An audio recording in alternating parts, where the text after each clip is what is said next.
اللہ کے فضل و کرم سے حضور نبی رحمت شافع روز محشر ہر طرح کی ہر زمانے میں پورے جہاں میں مشکل میں پھنسے ہوئے لوگوں کے لیے مشکل کشا اور قیامت کے دن اپنی امت کے شافع یعنی شفاعت فرمانے والے کہ جب کوئی کسی کا پرسان حال نہیں ہوگا، حتیٰ کہ ماں بھی چھوڑ جائے گی، باپ بھی چھوڑ جائے گا، شوہر بیوی کو چھوڑ جائے گا، بیوی شوہر سے بھاگے گی، اولاد والدین سے بھاگے گی، والدین اولاد سے۔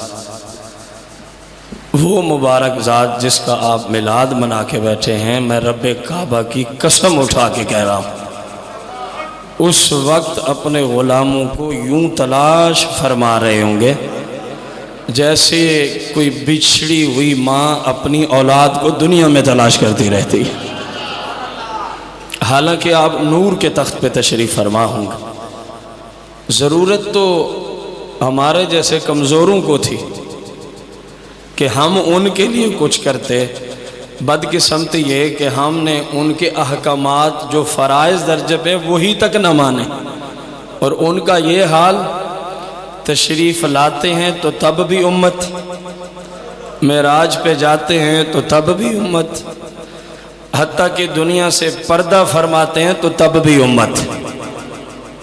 اس آقا و مولا کے جشن ولادت کے سلسلہ میں آپ بیٹھے ہیں، لیکن تھوڑی سی کمی کم از کم میں نے محسوس کی ہے۔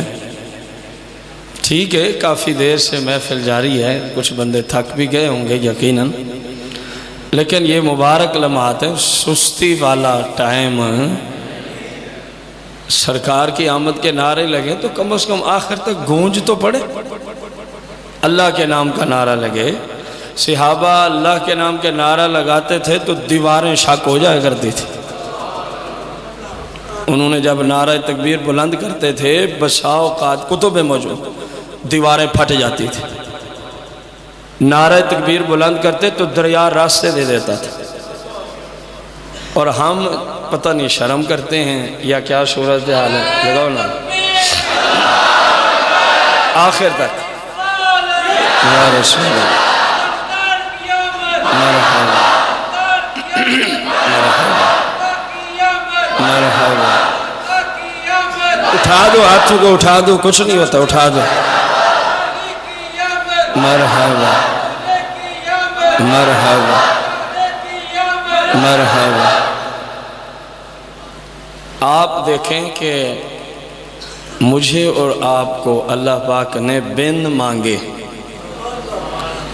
اپنا محبوب عطا فرمایا ہے، حالانکہ کوئی کسی کو بھی اپنا محبوب نہیں دیتا، اور محبوب بھی وہ دیا ہے کہ انبیاء نے جب غور کیا، انبیاء نے جب غور کیا حضور کی شان و شوکت میں، حضور کے مقامات علیہ میں، حضور کے بلند درجات میں، حضور کی بلند شانوں میں، حضور کی بلندیوں میں، جب انبیاء نے غور و خوض کیا، اس نتیجے پہ پہنچے، توجہ سے اس نتیجے پہ پہنچے کہ ان جیسا تو اور کوئی، ان جیسا تو کوئی پیغمبر، جب ان جیسا نہیں خود نبی تھے، ان جیسا کوئی آ سکتا خود نبی تھے، تو پھر یوں دعا کر دی، یا اللہ ان جیسا تو کوئی ہو نہیں سکتا، چلو ان کا امتی ہی بنا دے،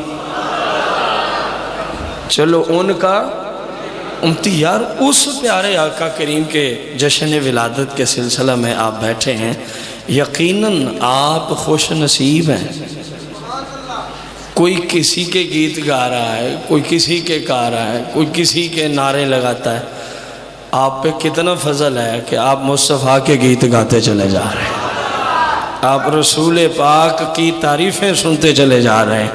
خود میرے آقا فرماتے ہیں جب ہماری شان بیان ہوتی ہے تو ہم خوش ہوتے ہیں۔ ہم کیا ہوتے ہیں؟ خوش ہوتے ہیں۔ میرے بھائیوں بزرگوں، حضور کی محفل میں جب کہیں بھی جانا ہو، بشرطے کہ وہ محفل شریعت کے دائرے میں ہو، بشرطے کہ وہ محفل، کیونکہ ولادت باسعادت کا اصل مقصد یہی تھا کہ لوگ دین پر عمل پیرا ہوں، لوگ دین پر، اس کے سوا آپ کا کائنات میں آنے کا اور کوئی مقصد ہے؟ بلکہ آدم سے عیسیٰ روح اللہ تک ہر نبی کی آمد کا، دنیا میں تشریف آوری کا مقصد کیا تھا؟ بھٹکی ہوئی انسانیت کو رب تک پہنچانا، گمراہ لوگوں کو راہ ہدایت پر لے آنا۔ یہ ہے اصل میلاد۔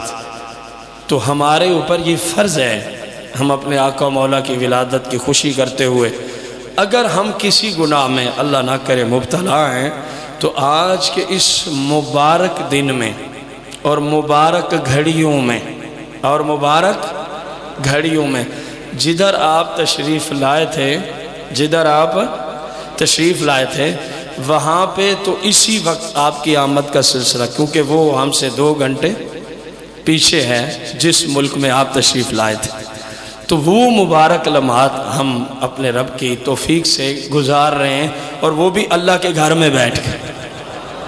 یہ رب کا ہی فضل ہے، اس میں نہ کوئی آپ کا کمال ہے، نہ کوئی ہمارے اندر کوئی ایک لفظ بھی کمال کا نہیں ہے، یہ سب فضل و کرم رب ذوالجلال والاکرام کا ہے، اور یہ سارا فیض مدینے والے آقا مصطفیٰ کریم کا ہے۔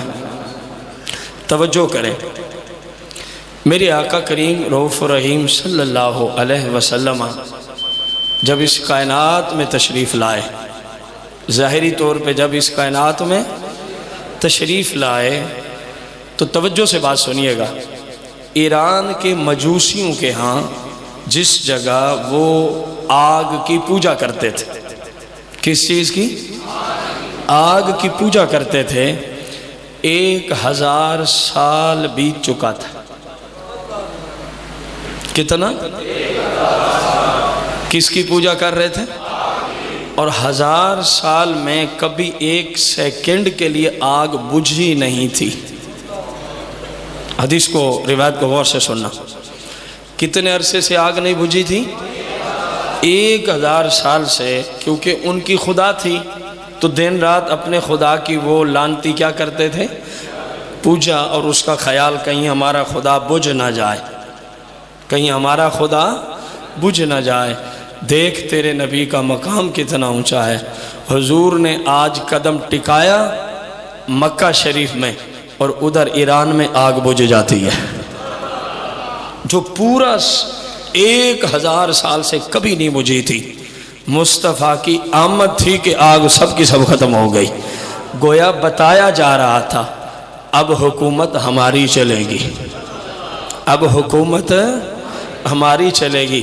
ایران میں بادشاہ کے محل کے 14 کتنے؟ 14 پلر اور ستون گر گئے، صرف حضور نے قدم رکھا ہے ابھی۔ وہ بڑا پریشان ہوا، بہت بڑے عیسائی مفتی کو بلایا گیا، اس کی تعبیر کیا ہے؟ اس نے کہا یہ بھی کتب میں موجود ہے، پتہ نہیں لوگ کیسا کلمہ پڑھ کے حضور کے میلاد سے روک رہے ہیں، سمجھ سے بالا تر ہے۔ وہ عیسائی مفتی کہتا ہے یہ بات بھی کتب آسمانی میں، بادشاہ کہتے ہیں کیا مطلب؟ میں سمجھا نہیں۔ کہا جی نبی آخر و زمان آ گئے، کہا جی نبی آخر و، اس نے کہا یار ان کی آمد سے ان 14 پلروں کا، ستونوں کا گرنا سمجھ سے بالا تر ہے۔ کہا یہ بھی لکھا ہوا کہ 14 ہی کیوں گرے، نہ 13 نہ 15، 14 ہی کیوں گرے ہیں، یہ بھی کتب میں لکھا ہوا ہے۔ بادشاہ کہتا ہے جلدی بتا، میں بڑا پریشان ہوں، میرے محل کے اتنے سارے ستون گر پڑے، وجہ بھی کوئی نہیں، صرف وہ ابھی آئے ہیں، صرف ان کی ولادت باسعادت ہوئی ہے، ابھی تو میلاد ہے، ابھی تو یہ میلاد کا ہی صدقہ تھا، آگ ادھر بجھ گئی، ستون ادھر گر پڑے، اور جناب والا بت منہ کے بر گرے پڑے ہیں، پجاری اٹھاتے ہیں وہ پھر گر پڑتے ہیں، وہ اٹھاتے ہیں وہ پھر گر پڑتے ہیں، وہ بے ایمان اٹھاتے ہیں وہ پھر گر پڑتے ہیں، حتیٰ کہ بت بول پڑا، اے لعنتیو اب مصطفیٰ آ گئے ہیں، اے لعنتیو اب محبوب خدا آ گئے ہیں، اب ہمارا دور ختم ہے، اب بس مصطفیٰ کی حکومت ہی چلے گی۔ اب وہ کہتا ہے 14 کے عدد کی کیا حقیقت ہے؟ اس نے کہا اس کی بھی حقیقت ہے، کیونکہ میلاد مصطفیٰ ہو گیا، کیونکہ میلاد مصطفیٰ ہو گیا۔ اب وہ مفتی سابقہ کتب کا وہ کہتا ہے جی اس کی حقیقت یہ ہے، کتب میں لکھا ہے کہ 14 جو ستون اور پلر گرے ہیں، اب سے تیری ذات سے 14ویں بادشاہ تک تمہاری یہ حکومت قائم رہے گی، اس کے بعد یہاں حکومت میلاد والے آقا کی آ جائے گی، یہاں حکومت میلاد والے۔ اس نے کہا چلو خیر ہے، کچھ تسلی ہوئی، 14ویں بادشاہ کے بعد ہی سلطنت تباہ ہوگی نا، میری بادشاہ کو تو کوئی خطرہ نہیں ہے۔ اس نے کہا چلو خیر ہے، اور یہی حقیقت سامنے آئی جب فاروق اعظم رضی اللہ عنہ نے ایران کو فتح کیا، اس بدماش کو جہنم رسید کیا، یہ اس وقت سے اب تک 14واں بادشاہ تھا۔ اور یار جس آقا کی میلاد کے چرچے رب آسمانی کتب میں نشانیوں کے ساتھ فرما چکا، آج بندہ امتی ہو کے کہے نہیں نہیں میلاد نہیں کرنا، تو اب خود سمجھ لیں وہ امتی ہے یا غدار ہے۔ بولو تو صحیح نا، ہم نے کسی کا نام لیا؟ یار ایک بندہ حضور کے خلاف بول رہے ہیں، آپ اس کے خلاف نہ بولیں، آپ کیا ہیں؟ وہ حضور کے خلاف بول رہا ہے۔ اور مزے کی بات جو بات بدعت ہو، شرک ہو، وہ ہر زمانے میں ہی بدعت ہوتی ہے، ہر جگہ ہی بدعت و شرک ہوتی ہے۔ یہ نہیں ہو سکتا کہ ایک کام فیصلہ آباد شہر میں حرام بدعت اور شرک ہو اور وہی ڈیرہ اسماعیل خان میں جائز ہو جائے۔ یہ ڈیرہ اسماعیل خان میں انہی لوگوں کے ماتحت آج صبح میلاد مصطفیٰ کا جلوس 8 بجے نکلنا ہے۔ بولو تو صحیح نہ یار ہے۔ آپ کہیں جی آپ کو، میرے پاس سوشل میڈیا پہ اشتہار آیا اور 75 سال پرانی روایت دیوبندیوں کی وہاں چلی آ رہی ہے، ہر سال جلوس نکالتے ہیں میلاد مصطفیٰ کریم کا۔ میں نے کہا ممکن ہے کسی نے غلط اشتہار چڑھا دیا ہو، آج کل سوشل میڈیا پہ یہی کچھ ہوتا ہے۔ میرے ایک متعلقہ علامہ محمد محبوب الباروی صاحب ڈیرہ اسماعیل خان کے علامہ صاحب، میں نے ان کو کل میسج کیا، میں نے کہا یار یہ ہمارے پاس آیا ہے، کیا اس کی کوئی حقیقت ہے؟ آپ تو اسی شہر میں رہتے ہیں ڈیرہ اسماعیل خان میں۔ اس نے کہا جی یہ 100% ٹھیک ہے، ہر سال ہی جشن ولادت کا جلوس یہ لوگ نکالتے ہیں۔ عجیب بات ہے، ڈیرہ اسماعیل خان میں شریعت بنتی ہے، ادھر حرام ہو جاتی ہے۔ آپ کو لگتا ہے سمجھ نہیں ہے میری بات، جو وہاں جائز ہے یہاں کیوں حرام ہے؟ وہاں میلاد جائز ہے، اور اس اشتہار پہ پورے 30 دن کا شیڈول دیا ہوا تھا، آج فلاں کے گھر محفل ہوگی، آج فلاں کے گھر محفل ہوگی، آج فلاں کے گھر محفل ہوگی۔ علامہ صاحب کی تصدیق کے بعد میں اس کو سٹیج پہ لایا، فقط اشتہار کی وجہ سے نہیں، جو اسی شہر کے رہائشی۔ تو میرے بھائیوں یہ کام بڑی قدیم عرصہ سے چلا آ رہا ہے۔ شاہ ولی اللہ محدث دہلوی رحمۃ اللہ علیہ فرماتے ہیں، 250 سے 350 سال پیچھے کے محقق و محدث ہیں، فرماتے ہیں میں رسول پاک کی بارگاہ میں گیا ہوا تھا، یعنی حرمین شریفین میں گیا ہوا تھا، تو ربیع الاول کے مہینے میں میں حرم کعبہ میں تھا، حتیٰ کہ 11 اور 12 کی درمیانی شب، رات کو میں جب طواف کعبہ سے عبادات سے فارغ ہوا تو میں نے کہا چلو حضور کے مبارک گھر کی زیارت کرتے ہیں۔ یہی رات تھی جب سرکار تشریف لائے تھے۔ کہتے ہیں میں وہاں گیا تو کیا دیکھا؟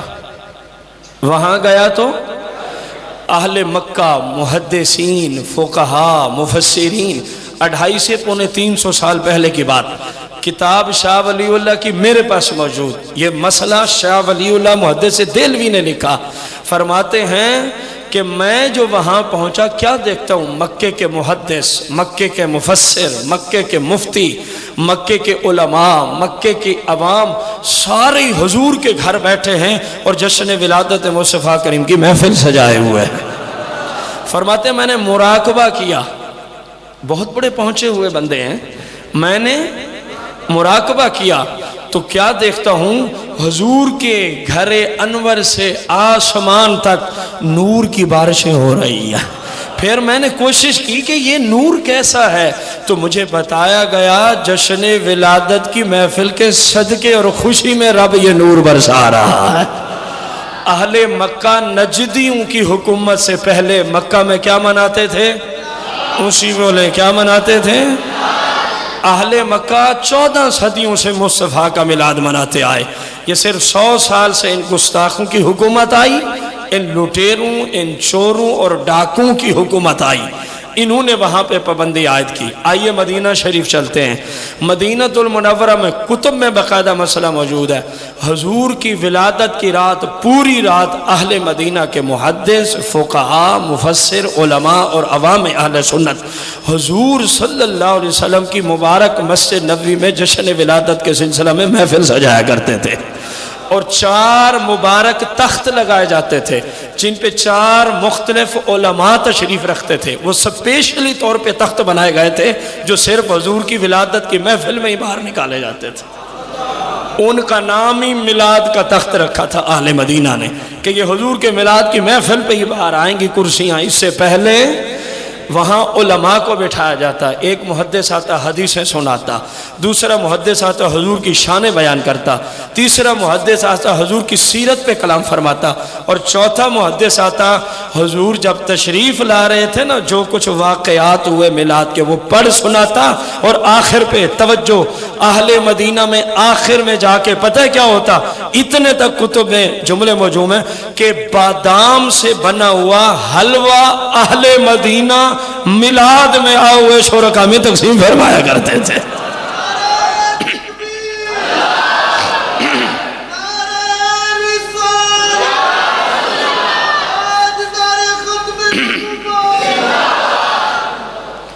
کچھ سمجھ آئی ہے کہ مکہ میں بھی میلاد ہوتا رہا، مدینہ میں بھی میلاد ہے۔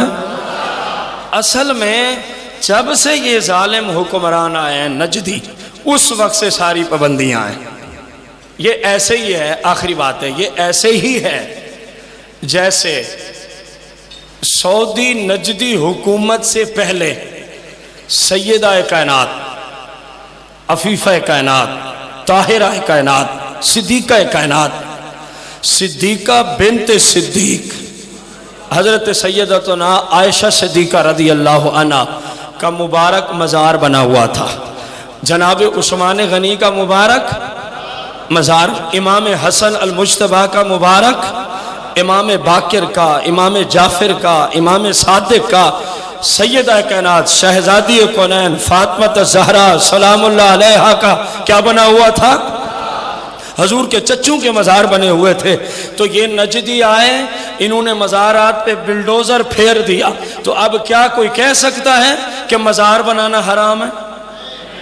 کیونکہ جنت البقیع میں بھی جو کوئی نہیں، اس کو دلیل ہے کیونکہ جنت البقیع میں 13 صدیوں سے مزار پر انوار تھے، ان نجدی نے آ کے یہ ظلم کیا۔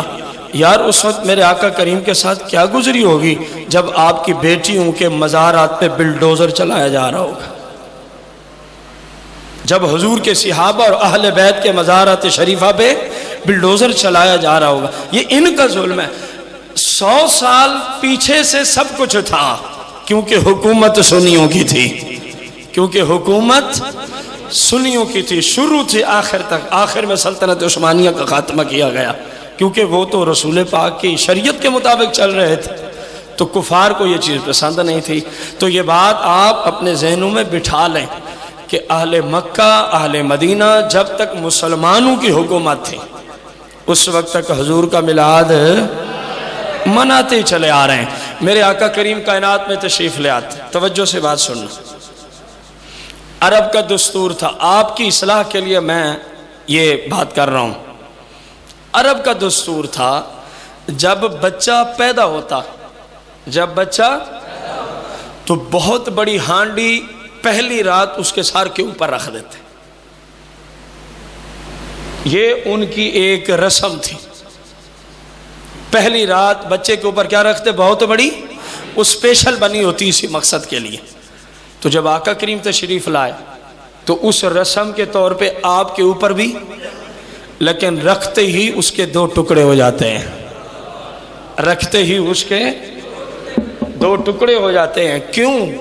یہ توہم پرستی تھی. یہ میرے آقا نے اس کے ٹکڑے کر کے بتایا، اور میں تو خود توہم پرستیوں کو توڑنے آیا ہوں، میرے اوپر بھی وہی. میں تو توڑنے آیا ہوں ایسی گندی رسموں کو، میرے اوپر بھی وہی رسمیں آپ لوگ لاگو کر رہے ہیں. آپ لوگوں کے لیے میں نے یہ جملہ بولا. آج کتنی توہم پرستیوں کے ہم شکار ہیں. میرے آقا نے ان سب سے منع کر دیا. میرے آقا نے ان سب سے منع کر دیا. حضور کی آمد ہوئی، حضور کی ولادت ہوئی، ہر طرف ہی بہاریں تھیں، ہر طرف ہی رونقیں تھیں، اور وہی رونقیں اللہ کے فضل سے چلتی چلی آ رہی ہیں. آج آپ بھی تو دیکھ رہے ہیں کہ نہیں دیکھ رہے ہیں؟ میں صبح دیکھ رہا تھا کہ لگ بھگ 4 بجے کے قریب محلے میں بچوں کی آوازیں آ رہی تھی. صبح کتنے بجے؟ 4 بجے کے قریب چھوٹے چھوٹے بچے، کوئی آ رہا ہے، کوئی کہتا ہے جلدی کرو، ادھر چلو، مسجد میں چلنا ہے، حضور کی ولادت کا دن ہے، خوشی کا دن ہے. میں نے کہا یا اللہ تیرا کتنا شکر ہے کہ یہاں تو اس ٹائم پہ بڑے بڑے کبھی نہیں اٹھے. اس ٹائم پہ بڑے بڑے کبھی نہیں اٹھے. تیرے حبیب کی خوشی مسلمانوں کو کتنی ہے. چھوٹے چھوٹے بچے بھی 4 بجے کے قریب اٹھے ہوئے اور جوق در جوق تیرے حبیب کے میلاد کی محفل میں چلے آ رہے ہیں. یعنی ہر طرف نور ہی نور تھا، ہر طرف بہاریں بہاریں تھیں، ہر طرف رنگ ہی رنگ تھے. تو ہم بھی اسی رنگ کا چرچا کرنے بیٹھے ہوئے ہیں. مل کے پڑھتے ہیں حضور کی آمد کے حوالے سے. رنگ لگ گئے اب دنیا دے. اچھا ہاتھوں کو آپ نے لہرانا ہے. اگر آپ تھکے ہیں تو میں ابھی بس کر دیتا ہوں، کیونکہ میں نے کوئی 250 کلومیٹر کے لگ بھگ آپ کے بعد سفر بھی کرنا، 2 محافل بھی ہیں. میں آپ سے زیادہ تھکا ہوتا ہوں. سادہ لفظ آپ ہاتھ بلند کر کے پڑھیں گے تو میں بھی سناتا چلوں گا. رنگ لگ گئے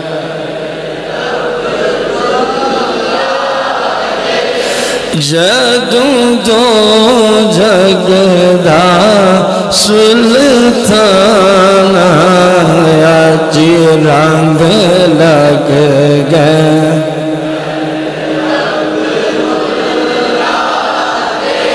جدوں دو جگدا سلطان جی ساڈی بخشش دا سامان جی ساڈی بخشش. جس کا عقیدہ کہ حضور شفاعت فرمائیں گے ساڈی بخشش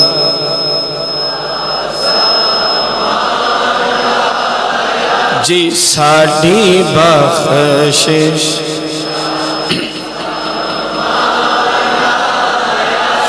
جدوں دو جگدا سلطان جی رنگ لگ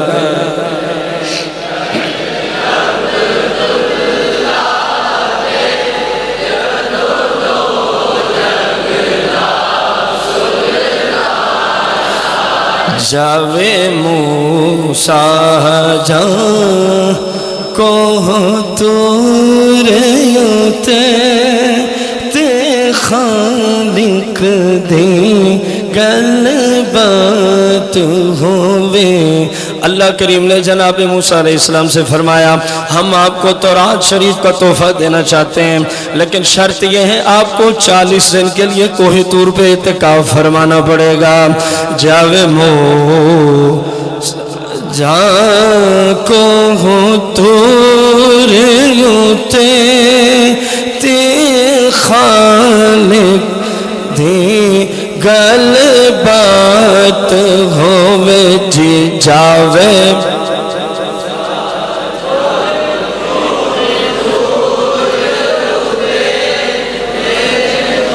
مل کے بڑا کر جاوے موسیٰ جا کو تورتے تے خالق دے گل بات ہوئے جی جاواں صدقے میں آمن جائے تم جی جاواں صدقے میں آمن جائے تم جدے گھر رب دا قرآن آیا جی جاواں صدقے آمن جائے تم جدے گھر رب دا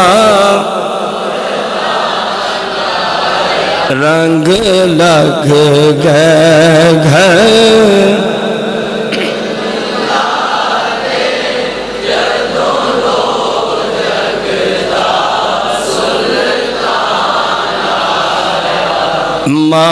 محبوب خدا دی آمد تے اسی خوش ہوئی ساڈا حق بن جی محبوب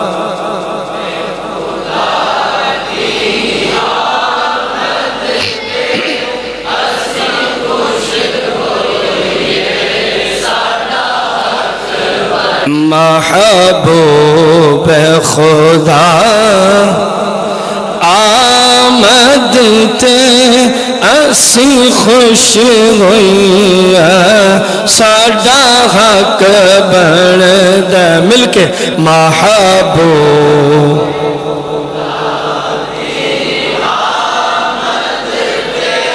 اسی خوش ہوئی ساڈا حق اسی کافر نہیں اسی مومن حاجی اسی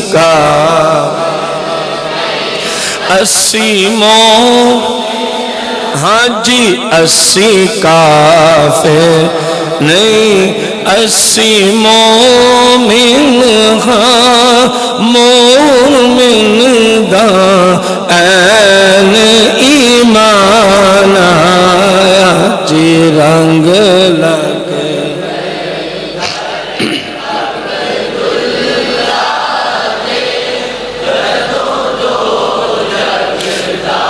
سلطان آیا جی ساڑی بخشش دا سامان آیا جی ساڑی بخشش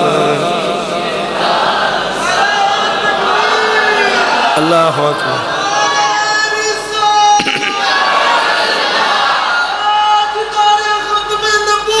زندہ مرحبا مرحبا مرحبا مرحبا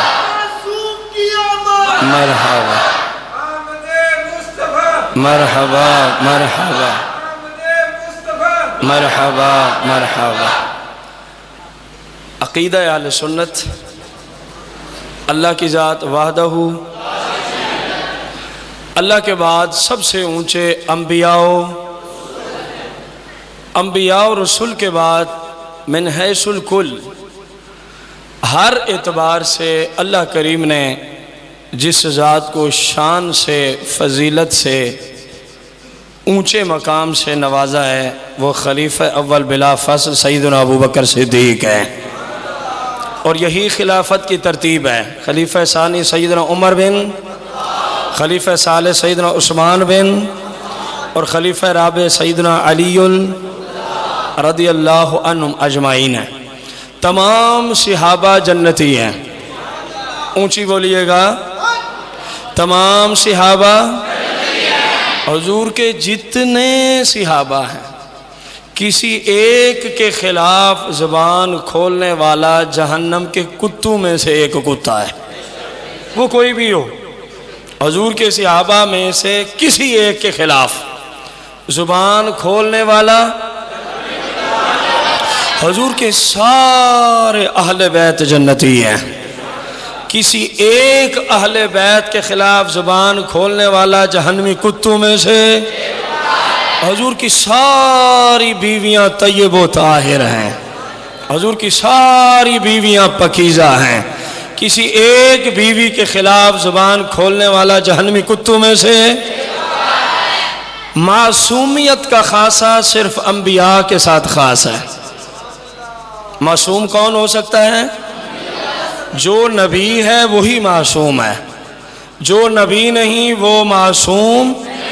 یہ اہل سنت کا اجماعی عقیدہ ہے، جو نبی ہے، بولو نا یار، جو نبی نہیں وہ اہل بیت صحابہ طیب لوگ ہیں، طاہر لوگ ہیں، پاکیزہ لوگ ہیں، بڑی شانوں والے لوگ ہیں، کیونکہ نبی نہیں لہذا معصومیت کے لیے شرط ہے کہ وہ نبی بھی ہوگا۔ یہ امام اہل سنت نے فتاوی رضویہ شریف کے اندر اردو کتاب میں اگر کوئی جانا چاہے، عربی میں تو کثیر کتب موجود ہیں، آپ نے فرمایا جو انبیاء کے بعد کسی کو معصوم کہے وہ اہل سنت سے خارج ہے۔ عبارت میں دکھا دوں گا، وہ اہل سنت سے، وہ کوئی بھی ہو، وہ کوئی بھی ہو۔ تو یہ جو جاہل قسم کے، لا علم قسم کے لوگ دعا کرتے ہوئے جملہ بول رہے ہوتے ہیں 14 معصوم، یہ اہل سنت کے عقیدے کی مخالفت ہے۔ 14 معصوم دعا میں لفظ بولنا کن کے عقیدے کے خلاف ہے؟ اور آپ سب کون ہیں؟ تو پھر آپ نے وہ آواز دی نہیں ہے جو دینی چاہیے تھی، آپ کا ہی عقیدہ ہے۔ میں نے گھر سے دیا ہو تو کسی مفتی سے تصدیق کروا لیں۔ عقیدے کے باب میں یا کوئی گفتگو میں کروں، کسی کو شک ہو، جامعہ رضویہ 1، جامعہ قادریہ 2، زینب مسجد 3، فیضان مدینہ 4، جتنے مفتی بیٹھتے ہیں، بات مفتیوں کو کر رہا ہوں، اب کسی مفتی کے پاس جائیں اور اس سے کہیں جی ہمارے محلے میں ایک شخص نے یہ جملہ بولا ہے کہ دعا میں 14 معصوم کہنے والا شخص گمراہ ہے، اہل سنت کا فرد ہے، کیا صحیح کہا؟ اگر وہ کہے صحیح ہے تو پھر آپ کو یہ نہیں دیکھنا چاہیے کہ یہ کہنے والا کون ہے، آپ کے عقیدے سے ٹکر لے رہا ہے اور آپ گونگے بن کے بیٹھے رہے، اہل سنت کے اجماعی عقیدے کو توڑ رہا ہے اور اہل سنت کے سٹیج پہ توڑ رہا ہے، اور آپ نبینے بن کے بیٹھے رہے۔ قیامت کے دن جواب نہیں دینا؟ روزی آپ کو میں دیتا ہوں، آپ مجھے دیتے ہیں، سب کو روزی، تو پھر حق سے پیچھے کیوں ہٹنا ہے؟ حق سے پیچھے اگر کوئی لا علم بندہ ایسی دعا کرے تو آپ نے آمین، بلکہ کہنا استغفر اللہ العظیم، بلکہ کہنا ہے، کیونکہ وہ بندہ غیر نبی کو معصوم بنا رہا ہے۔ اس پہ مفصل کلام ہم ایک جمعہ پہ کر چکے ہیں کہ شیعوں نے یہ عقیدہ گھڑا، اور کیوں گھڑا؟ انہوں نے کہا جو معصوم ہوگا وہی خلیفہ بن سکتا ہے، اس کے سوا کوئی خلیفہ۔ آپ کو اپنے عقیدے کا علم ہونا چاہیے، ہر طرف سے فتنوں کا زمانہ ہے۔ شیعوں نے کہا، میں ان کی کتاب سے یہ جملے دکھا دوں گا کہ جو معصوم ہوگا حضور کے بعد وہی خلیفہ، اور دوسرا جھوٹا عقیدہ گھڑا کہ اہل بیت سارے ہی معصوم ہیں، اور پھر تیسرا جھوٹا عقیدہ دیا کیونکہ ابو بکر معصوم نہیں تھے، کیونکہ عمر معصوم نہیں تھے، کیونکہ عثمان، لہٰذا ہم ان کو خلیفہ ہی نہیں مانتے۔ ابو بکر بھی کافر، معاذ اللہ شیعوں نے لکھا، میں دکھا دوں گا۔ عمر بھی کافر، معاذ اللہ شیعوں نے لکھا، میں دکھا دوں گا۔ عثمان بھی کافر، معاذ اللہ شیعوں نے لکھا، میں۔ اس عقیدے کی بنیاد پہ کتنا بڑا فتویٰ لگایا انہوں نے۔ آپ کہتے ہیں یہ بات ہی کون سی ہے؟ اس سے بڑا ظلم کیا ہو سکتا ہے کہ ہمارے سٹیج پر ہمارے خلفائے ثلاثہ کے خلاف بندہ زبان کھول رہا ہے اور ہم کہیں آمین۔ ہمارے سٹیج کا مطلب یہ مسجد نہیں ہے، اہل سنت کی بات ہو رہی ہے۔ کس کی بات ہو رہی ہے؟ اہل سنت کی بات ہو رہی ہے۔ اسی عقیدے کی وجہ سے شیعوں نے ابو بکر صدیق، فاروق اعظم، عثمان غنی کی خلافت کا کیا کیا ہے؟ آپ مانتے ہیں یا منکر ہیں؟ اونچی بولیں۔ تو پھر غیر کو معصوم نہیں کہہ سکتے آپ۔ وہ کہیں گے جی چھوٹے بچے کو بھی تو معصوم کہتے ہیں۔ فاضل بریلوی سے جا کے پوچھ لے، آپ سے بھی پوچھا گیا حضور چھوٹے بچوں کو معصوم کہتے ہیں؟ فرمایا عقل کا علاج کر، ہم کس معصومیت کی بات کر رہے ہیں؟ تو کس معصوم کی بات کرتا ہے؟ ہم تو نبوت کے ساتھ جو معصومیت خاص ہے اس کی بات کر رہے ہیں، تو عمر کے حوالے سے بات کر رہے ہیں۔ اس سے تو ہمارے عقیدے کا تعلق ہی کوئی نہیں، اس سے تو ہمارے عقیدے کا تعلق ہی کوئی نہیں۔ تمام اولیاء جو حقیقی اولیاء ہیں ان کی عزت کرنا اہل سنت کے ہاں ضروری ہے۔ ان کے مزارات شریفہ پہ جائیں، رب کی رحمتوں کا نزول ہوتا ہے، رب کی رحمتوں کا۔ تمام سنی علماء کی عزت کرنا اہل سنت کے ہاں ضروری ہے۔ جو کسی ایک سنی عالم کے خلاف بولے، علماء نے لکھا جب مرنے لگے گا تو اس کا ایمان تباہ ہو جائے گا۔ تو آپ اپنے آپ کو بھی سمجھائیں، اپنی نسلوں کو بھی بتائیں، کسی سنی عالم کے خلاف تحریکوں کے آپس میں اختلاف ہوتے ہیں، بہت ساری تحریکیں اہل سنت کی، وہ جانے، ان کا کام جانے۔ آپ کو کسی سنی عالم کے خلاف بولنے کی شریعت میں اجازت ہے؟ علماء کے اختلاف صحابہ کے دور میں بھی تھے، لیکن وہ ایک دوسرے کے دشمن نہیں تھے۔ لہٰذا اس عقیدے سے چلیں، حضور کی آمد کی خوشی میں ہر گناہ سے توبہ کریں، اللہ کی عبادت کریں، اور اللہ کے فضل سے حضور کی شفاعت کا اپنے آپ کو مستحق جانیں، حضور کی شفاعت کا اپنے آپ کو مستحق جانیں۔ اعلیٰ حضرت نے حدیث نقل فرمائی، قیامت کا دن ہوگا۔ کون سا دن ہوگا؟ فرشتوں کو آرڈر ہوگا، فرشتوں کو، کہ مصطفیٰ کریم صلی اللہ علیہ وسلم کو یہ منصب دیا جائے کہ جس کو چاہیں جنت میں داخل فرما دیں۔ فرشتوں کو آرڈر ہوگا، آپ جناب تخت پہ تشریف فرما ہوں گے، آپ کے ارد گرد خلفائے راشدین کے تخت سجے ہوں گے۔ توجہ سے حدیث سننا، جب حضور کی بارگاہ میں وہ آئیں گے نا فرشتے، کہ جناب اللہ فرماتا ہے جس کو چاہیں جنت کی ٹکٹ آپ دے سکتے ہیں، میرے آقا کریم فرماتے ہیں یہ دیکھو میرے ارد گرد خلفائے راشدین بیٹھے ہیں۔ الحمدللہ سنی کا عقیدہ ہی سچا ہے۔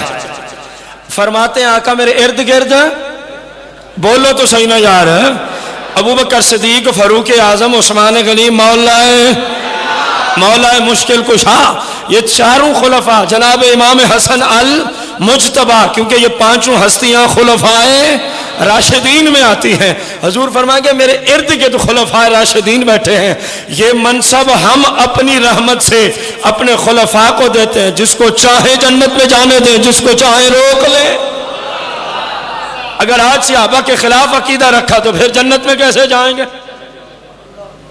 یہ قسیم الجنت ہے، یہ جنت کی ٹکٹیں کتنا شان ہوگی میرے ابو بکر، عمر، عثمان، مولا کائنات حسن مجتبی کی، جب اہل محشر میں حضور کو یہ منصب مل رہا ہوگا جس کو چاہے جنت میں جانے دے۔ حضور فرما رہے ہوں گے ہمارا تو ہے ہی ہے نا، پتہ چلے نا میرے غلاموں کو بھی رب نے کتنی شان دی ہے۔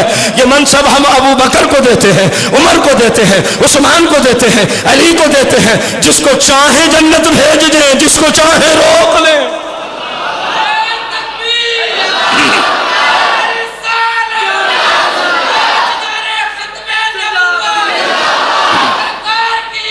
مرحبا مرحبا مرحبا، جنتی جنتی جنتی جنتی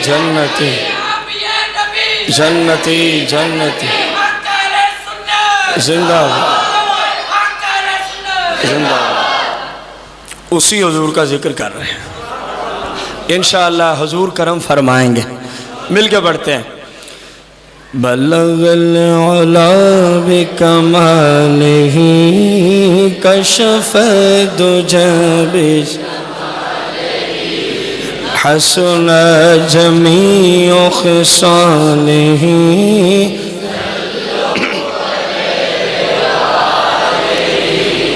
صلو۔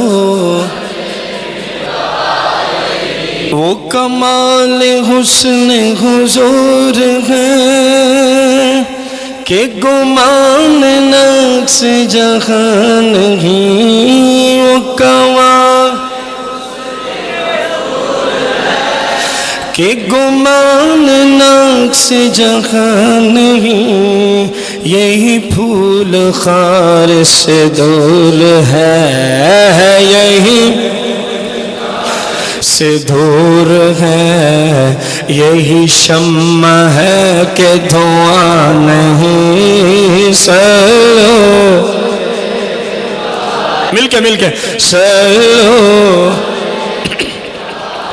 بلغ العلا بکمالہ کشف الدجى بجمالہ حسنا صلو علیہ وآلہ. توجہ کیجئے گا. میں نثار تیرے کلام پر ملی یوں تو کس کو زبان نہیں. میں نثار تیرے کلام پر ملی یوں تو کس کو زبان نہیں. میں نثار تیرے کلام پر ملی یوں تو کس کو زبان نہیں. وہ سخن ہے جس میں سخن نہ ہو وہ سخن نہ ہو وہ بیان ہے جس کا بیان نہیں. یار مل کے پڑھیں آخر تک پڑھیں.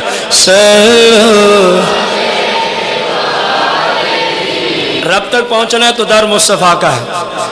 یہ اہل سنت کے امام ہے. اعلیٰ حضرت کا کلام میں سنا رہا ہوں اور کئی حدیثوں کا کئی قرآنی آیات کا مجموعہ سنا رہا ہوں. فرماتے ہیں بخدا خدا کا یہی ہے در نہیں اور کوئی مفہوم کا بخدا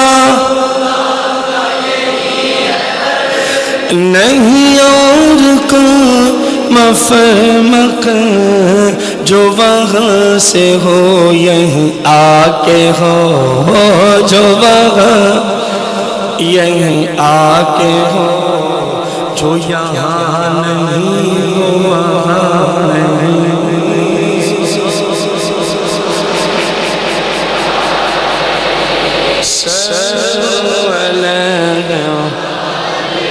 گستاخوں کو پیغام دیتے ہیں اعلیٰ حضرت.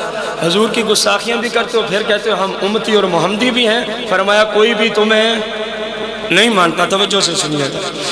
کرے مصطفیٰ کی اہانتیں کھلے بندوں اس پہ یہ جرأتیں. کرے مصطفیٰ کھلے بندوں اس پہ یہ جرأتیں کہ میں کیا نہیں ہوں محمدی. گستاخیاں کر کے کہتے ہیں ہم محمدی ہیں حضور کے امتی ہیں. اعلیٰ حضرت فرماتے تو کیا بلا ہے. کہتے ہیں کہ میں کیا نہیں ہوں محمدی. ارے ہاں نہیں ارے ہاں نہیں سر سلو میرے آقا کا روب دبدبا. تیرے آگے یوں ہی دبے لچے فصحاء رب کے بڑے بڑے تھے.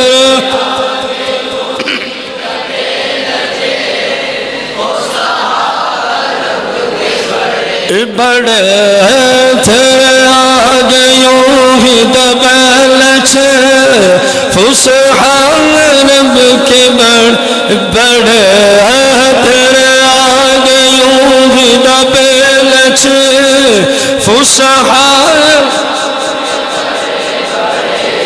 کوئی جانے منہ میں زبان نہیں کوئی جان منہ میں زبان نہیں بلکہ جسم میں جان نہیں. سلو صلوا علیہ وآلہ بلغ العلا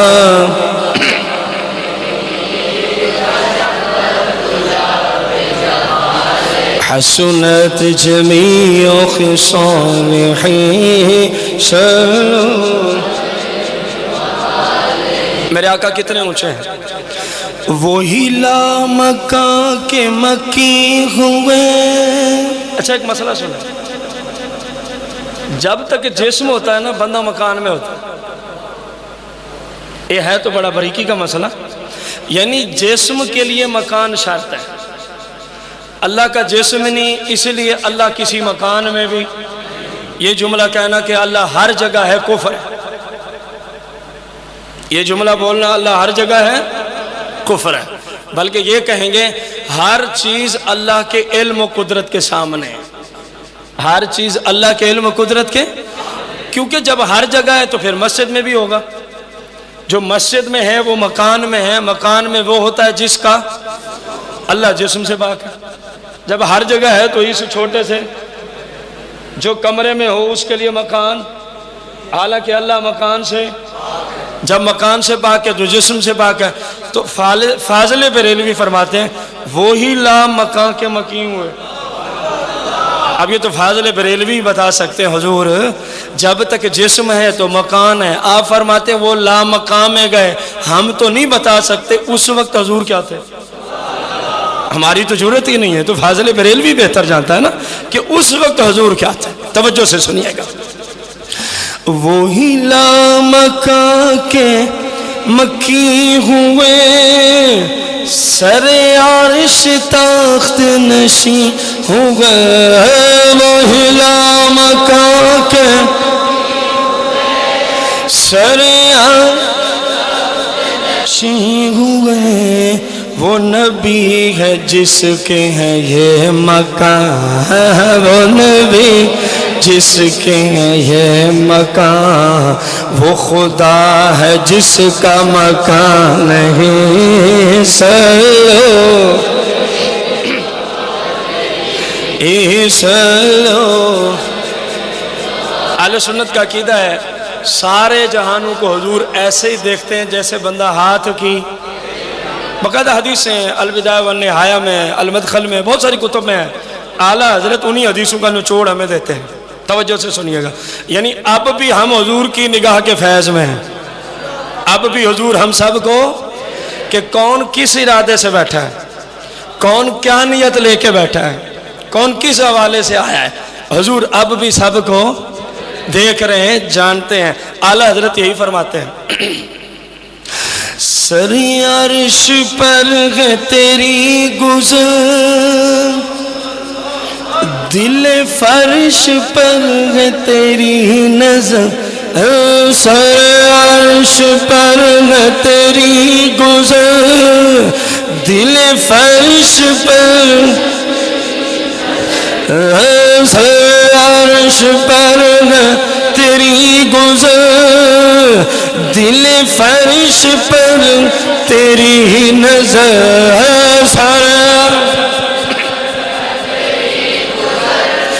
دل فرش پر تیری نظر. ملکوت ملک میں کوئی شاہ، ملکوت ملک میں کوئی شاہ، ملکوت ملک میں کوئی شاہ نہیں وہ جو تجھ پہ آیا نہیں. صلو. مسلمان حضور کے نام پر میلاد پر غرباء کی ہیلپ کرتے ہیں، مساکین کی، بیوہ کی، یتیموں کی، مسلمانوں کو کھانا کھلاتے ہیں، مختلف چیزیں کھلاتے ہیں، کپڑے پہناتے ہیں. اعلیٰ حضرت فرماتے ہیں اسی بارے میں، توجہ سے ذرا سنیں گے تو انشاءاللہ ایمان تازہ ہو جائے گا. توجہ سے. کروں تیرے نام پہ جاں فدا، نہ بس ایک جاں دو. پہلے بولے نا یا رسول اللہ آپ کے غلام احمد رضا کی جان آپ پہ. پھر سوچا احمد رضا یہ تو بہت چھوٹی سی بات ہے، کہ نہیں ایک جان نہیں بلکہ جب دو جہاں کہہ بیٹھے تو پھر حضور کے مراتب علیہ کو دیکھا، اپنے آپ سے کہا ہمارا رضا یہ بھی تو کچھ نہیں ہے، ان کی شان کے اعتبار سے یہ بھی تو، پھر افسوس سے اپنے آپ کو کہتے ہیں کیا کروں پھر کروڑوں جہاں بھی تو نہیں ہے نا، کیا کروں پھر کروڑوں۔ دیکھیں نا غلامان مصطفیٰ ایسے ہوتے ہیں کہ سب کچھ حضور پہ، بولو تو صحیح نا یار، حضور کی ختم نبوت کا مسئلہ ہے تو سب کچھ، اب آپ ڈھیلے پڑ گئے، حضور کی ختم نبوت کی بات آئے تو سب کچھ، حضور کی ناموس رسالت کی بات آئے تو سب کچھ۔ یہی بندہ مومن کامل ہے، جو کہے جو بھونکتا ہے اس کو بھونکنے دے، تجھے حضور سے کوئی محبت نہیں ہے، وہ حضور کی ختم نبوت کا منکر ہے، تو چپ کر کے بیٹھا ہے، قیامت کے دن جواب نہیں دینا۔ ختم نبوت کے معاملے میں جو صحابہ کے دور میں جنگ لڑی گئی تھی، حضور کے سارے دور میں جنگوں میں اتنے صحابہ شہید نہیں ہوئے تھے جتنے اکیلی ختم نبوت کی وجہ سے جو جنگ لڑی گئی تھی اس میں جتنے صحابہ شہید ہوئے تھے۔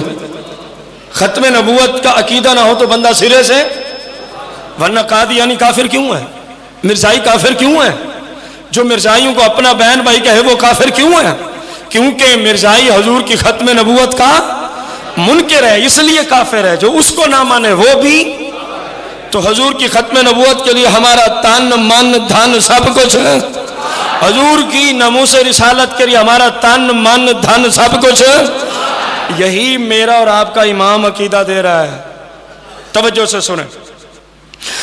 کروں تیرے نام پہ جاں فدا، نہ بس ایک جاں دو جہاں فدا کروں، نہ بس ایک جاں دو جہاں فدا، دو جہاں سے بھی نہیں جی بھرا، دو بھرا، دو جہاں سے بھی نہیں جی بھرا، کروں کیا کروڑوں جہاں نہیں، صلو علیہ صلو علیہ، کروں مدح اہل دول رضا۔ دنیا داروں کے گیت میں کیوں گاؤں؟ فاضل بری میں تو اپنے حضور کا ہی فقیر ہوں، حضور کے گیت گاؤں گا۔ کروں مدح اہل، پڑے اس بلا میں میری بلا، کروں مدح اہل، پڑے اس بلا میں میری بلا، میں گدا ہوں اپنے کریم کا، میں گدا ہوں مکہ، میں گدا اپنے کریم کا، میرا دین پارانا نہیں، صلو علیہ وآلہ صلو علیہ، بلغ العلا بکمالہ، کشف الدجى بجمالہ، حسن جمیع خصالہ، صلو علیہ وآلہ صلو۔ کلام کچھ رہ گیا لیکن آپ کے ظاہر ہے جو 3:30 بجے سے بیٹھا ہے اس کا لحاظ بھی ضروری ہے، کوئی 4 بجے سے آ کے بیٹھا ہے تو انشاءاللہ میری زندگی رہ گئی، میں سفر پہ جا رہا ہوں، واپسی عشاء کے بعد محمد شبیر پہلوان کے گھر محفل ہے تو کوشش کریں گے وہاں پہ بھی کلام انشاءاللہ سنایا جائے گا۔ فضل رب اللہ اور کیا چاہیے، آ گئے مصطفیٰ اور انشاءاللہ آپ وہاں شرکت کریں گے۔ اللہ تعالی ہمارے شبیر بھائی کو برکتیں عطا فرمائے۔ دیکھیں انہوں نے بیٹے کی شادی کی خوشی میں محفل میلاد کو سجا رکھا ہے، اللہ ہم سب کو اپنی اپنی خوشیوں پہ حضور کی محفلیں سجانے کی توفیق عطا فرمائے۔ اللہ آپ سب کو آباد و شاد فرمائے۔ اللہ آپ کو ہمیشہ حضور کی سچی محبت نصیب فرمائے۔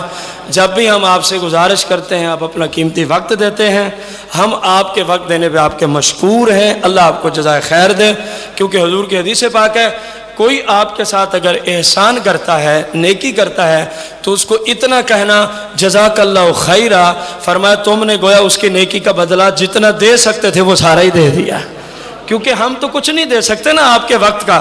جزاک اللہ خیرہ کا مطلب کیا بنتا ہے؟ آپ آئے، اللہ اپنی شان آپ کو نواز دے، اس کا یہ مطلب ہے۔ ہاں نہیں پوچھ رہے؟ اگر نہیں آیا تو جن کی ڈیوٹی ہے وہ لنگر لے کے آئیں۔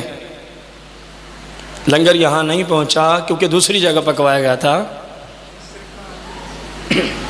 چلو لنگر شریف میرے خیال تھا کہ شاید باہر آ چکا ہے، جتنا جلدی ممکن ہو لے کے ہیں، مل کے پڑھتے ہیں۔ سرکار جیا سونا آیا جس کو حضور کی آمد کی خوشی ہے ذرا مل گئے۔ سرکار جیا سونا آیا نہ رب نے بنایا نہ رب نے بنانا سرکار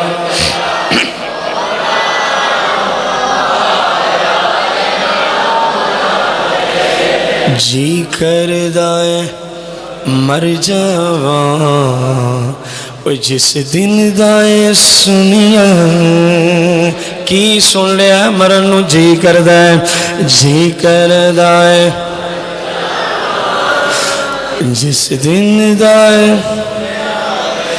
جی کردہ مر جاواں جس دن دائے سنیا وچ قبر دیا قانے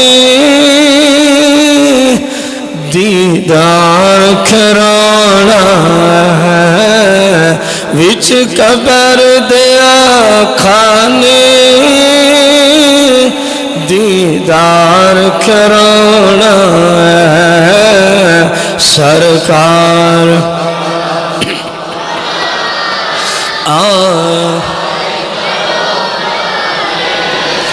کوئی سڑدا ہے کوئی مردا ہے دب کے بولو کوئی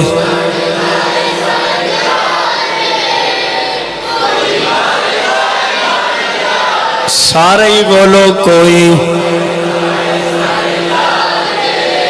کوئی مردا ہے مر جا کوئی سڑدا ہے سڑ جانے کوئی مر جاوے سنیات وج گج کے وج گج کے بولو نا سنیات وج گج کے اور میلاد منانا سنیات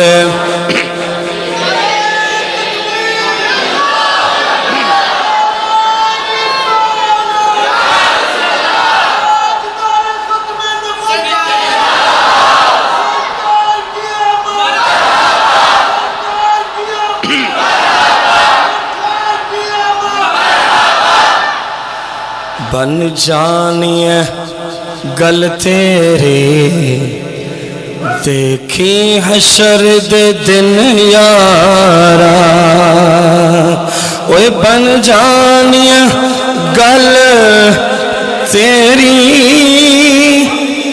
دیکھی حشر دے دن یارا کدوں سنیانو جدوں آقا اوے سنیانو جدوں آقا اتھے گل نل لانا سنیانو جدوں آقا اتھے گل نل لانا اوے بن جان گل تیری دیکھی حشر دے دن یا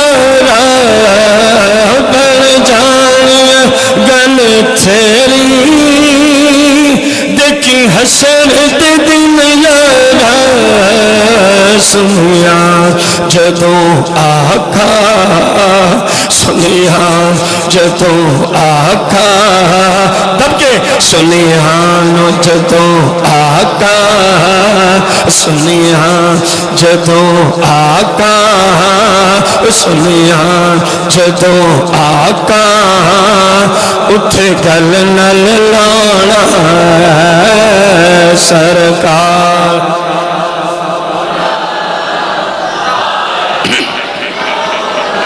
نہ رب نے بنایا ہے نہ رب نے بنانا